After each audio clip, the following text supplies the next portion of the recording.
Wherefore, Series 2, Episode 42. Stroud has many old houses.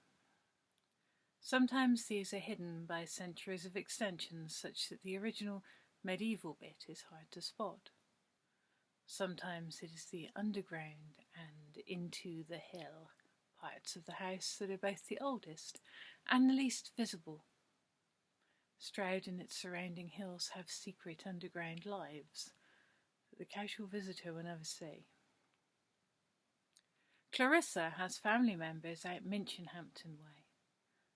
Their house is very old and has been in the family for as long as there has been a house at this location. Yet back before manorial records, and it is hard to know what stood on this spot or who exactly was here. Clarissa's ancestors have been telling their descendants stories for as long as, well, if they are to be believed, since before the ice reached its edge down to these hills. They do not talk of these things with outsiders. It has been some time since Clarissa's family got by on marrying cousins, and these days they are far more willing to include family who marry in. On these terms, Amy gets to be family, but even so there is some unease about letting her visit the basement. "I don't want them to see my face," Amy protests, deeply uncomfortable. "It will help," Clarissa promises. "They need to trust you. This stuff is, well, special." Amy humphs and is unhappy and cannot make Clarissa explain, and eventually decides maybe she can trust her girlfriend. They go to the house in Minchinhampton. Clarissa does not look like this side of her family. Mary and Jeff are short, stocky people with prominent brow ridges and an equal amount of 5 o'clock shadow. They are warm, but cautious. There is a full-length mirror in their hall, the kind of mirror Amy hates. She balls her hands into fists and heads towards it, closes her eyes so she cannot see these strangers' reflected faces as they consider her reflection. There is an audible gasp, and otherwise only silence for what seems like a very long time. Amy dares to open her eyes. She can't tell Mary and Jeff apart in the mirror. They're stood on either side of her. One has a face covered in swirls of red and ochre, and the other has a circular design Amy knows well from images of prehistoric art. It is her turn to gasp. "Told you," Clarissa says, to all three of them. It has been hard for her, keeping these secrets from people she has long known would appreciate each other. This is a lot to take in, and Amy has a sense of the scale of the implications. She decides to think about it later. "You can take her downstairs," say Mary and Jeff, weirdly in sync with each other. They offer refreshments as well, but none are wanted. The stairs are ordinary. The walls are painted plaster and the basement is cool. Clarissa lights a torch. It is a proper old-school rushlight of the sort you only tend to see in films, and it gives far less light than those films suggest. After a few yards, the basement walls are less like modern plaster and more like rough-cut bricks with a thin skim on them. And then there is no skim. And then the rocks aren't bricks anymore. They are in a modestly sized cave. At the centre of the cave is a sculpture of a creature about the size of a transit van. It is crouched, perhaps because the ceiling would be too low if it did want to stand up properly. Amy has no idea what to make of it, although something here feels familiar to her. Clarissa makes offerings and mutters what might be prayers or incantations, promises or threats. Then she turns to Amy. "There are 2 ways to do this," she says. She gestures towards a tunnel on the far side of the massive stone creature. "In light or in darkness?" Amy thinks about this.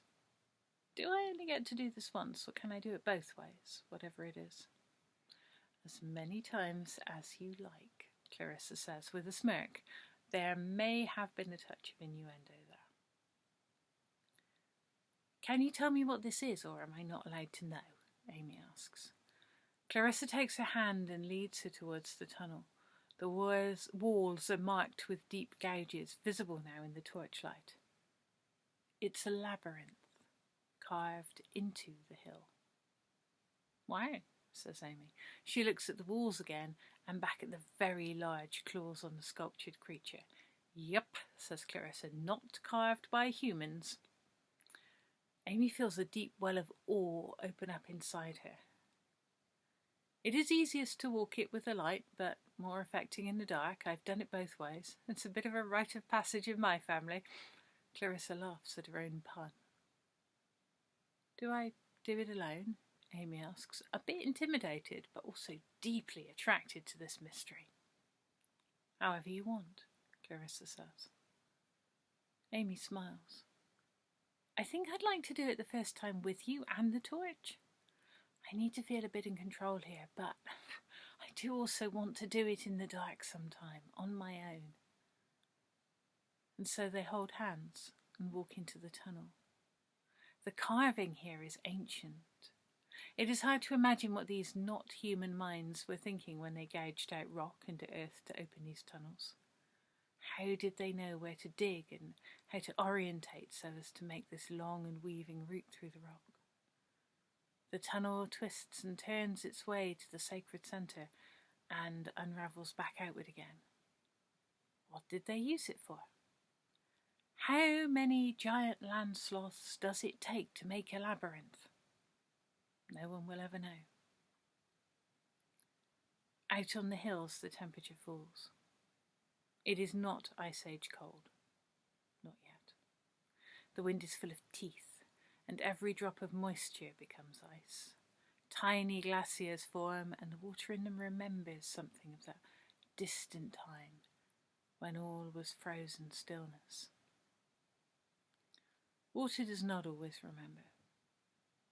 It's been here a long time, being sea and stream, cloud and pond. Something is awake in the hills, and the memory of ice becomes strangely alive for a while. The little glaciers, never more than a few feet wide, sparkle in the light and hug the earth tightly. This soil has no notion here at the surface of what it means to be held in the embrace of ice. Nothing holds like ice does. Nothing in the world is as absolute and merciless as the embrace of ice. This soil is so very young, though. It is made of things that have died in the last few thousand years. Nothing here is old enough to recall back to the true power of ice. The deep places do remember. In these days of striking cold, the deep places and the ice are in communion with each other. Between them, the young earth is suspended, confused, and alarmed by this painfully intense exchange. Some bright morning will wake the water into softness and flow again. After that, it may remember some of this, and at other times it will forget. You can't rely on the memory of water. It is not like the memory of ice.